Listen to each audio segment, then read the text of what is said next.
Hi viewers, welcome back to cherry TV official channel.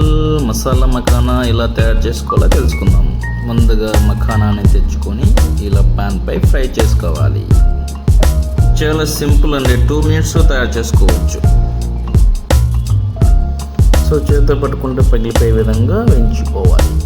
So ఇలా వేయించుకున్న తర్వాత పక్కన పెట్టుకోవాలి. తర్వాత ప్యాన్లో వెన్న లేదా బటర్ వేసుకొని అందులో కాస్త సాల్ట్, కారం, పసుపు వేసుకొని మిక్స్ చేసుకోవాలి. తర్వాత వేయించుకున్న మసాలా మఖానా ఇందులో వేసుకొని మిక్స్ చేసుకుంటే సరిపోద్ది. అయిపోయింది, 2 minutesలో మసాలా మఖానా రెడీ. ఈ ఫుడ్ చాలా హెల్దీగా ఉంటుంది. మీరు కూడా ఒకసారి ట్రై చేసి చూడండి. దీని టేస్ట్ ఏంటో మీకే తెలుస్తుంది. ఇది బాగా నచ్చుతుంది. మసాలా లేని మఖానా. సో ఇలాంటివన్నీ వీడియోల కోసం మా ఛానల్ని సబ్స్క్రైబ్ చేసుకోండి, మర్చిపోతే. Thanks for watching. బాయ్.